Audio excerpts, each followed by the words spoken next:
Hi dears, നല്ല മധുരമുള്ള സോഫ്റ്റായ ഇലയട കഴിച്ചാലോ? അപ്പോൾ നമ്മളിത് ഉണ്ടാക്കാനായിട്ട് അരിപ്പൊടി എടുത്തിട്ടുണ്ട്. ആവശ്യത്തിന് പൊടിയെടുത്ത് ചെറുതായിട്ട് ചൂടുവെള്ളം ഒഴിച്ച് ഉപ്പൊക്കെ ഇട്ടിട്ട് നനച്ചെടുക്കണം. എന്നിട്ട് നമ്മൾ ഫില്ല് ചെയ്യാൻ വേണ്ടി തേങ്ങയും ശർക്കരയും മിക്സാക്കി വെച്ചിട്ടുണ്ട്. അപ്പോൾ നമ്മളിനി വൃത്തിയാക്കിയ ഇല എടുത്തിട്ടുണ്ട്.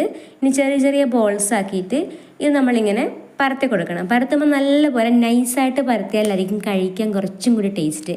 എന്നിട്ട് നമ്മളിത് ഫില്ല് ചെയ്യുമ്പോൾ തേങ്ങയും ശർക്കരയും നടുക്കുന്ന ഒരു സൈഡിലേക്ക് ഇട്ട് കൊടുത്താൽ മതി. അപ്പോൾ നമ്മൾ മടക്കുമ്പോൾ രണ്ട് സൈഡിൽ ഒരുപോലെ വന്നോളൂ.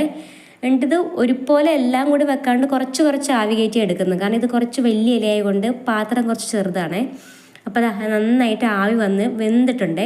വെന്തോന്ന് അറിയാൻ വേണ്ടിയിട്ട് ഇതുപോലെ ഇല ഇങ്ങനെ ഒന്ന് തുറന്ന് നോക്കിയാൽ മതി. അപ്പോൾ ഇലയിൽ പിടിക്കുന്നില്ല, വിട്ടു പോരുന്നുണ്ടെങ്കിൽ വെന്തിട്ടുണ്ട്. അപ്പോൾ രണ്ട് സൈഡും അങ്ങനെ ഒന്ന് മറിച്ച് നോക്കിയാൽ മതി. അപ്പോൾ നല്ല മണം അടിക്കുന്നുണ്ട് കേട്ടോ, തേങ്ങയുടെ ശർക്കരയുടെ. കണ്ട, തുറന്ന് നോക്കുമ്പോൾ അത് ഇലയിൽ പിടിക്കുന്നില്ല. അതാ രണ്ട് സൈഡും ഞാൻ തുറന്ന് നോക്കുമ്പോഴത്തേനും കണ്ടോ അത് വെന്തിട്ടുണ്ട്. അപ്പം നല്ല ടേസ്റ്റിയാണ്. ചൂടോടെ കഴിക്കുമ്പോൾ നല്ല സോഫ്റ്റുമാണ് കേട്ടോ. കണ്ട, ഇങ്ങനെ പൊളിച്ചെടുക്കുമ്പോൾ അതിൻ്റെ അകത്ത് ആ മധുരം എല്ലാം കൂടെ തേങ്ങയിലായിട്ട് നല്ല കാണുമ്പോൾ തന്നെ നമുക്ക് കൊതിയാവും. കഴിക്കാനും ടേസ്റ്റിയാണ് കേട്ടോ. എല്ലാവരും ട്രൈ ചെയ്ത് നോക്കണം. ഇതുപോലത്തെ പലഹാരമൊക്കെ കുട്ടികൾക്ക് ഉണ്ടാക്കി കൊടുക്കണം. അപ്പോൾ നമുക്ക് ബേക്കറിയൊക്കെ ഒഴിവാക്കി ഹെൽത്തി ആയിട്ടുള്ള ഫുഡ് കൊടുക്കാം. അപ്പോൾ വീഡിയോ ഇഷ്ടമായെങ്കിൽ എല്ലാവരും സബ്സ്ക്രൈബ് ചെയ്യണേ, ഷെയറും ലൈക്കും ഒക്കെ ചെയ്യണം കേട്ടോ.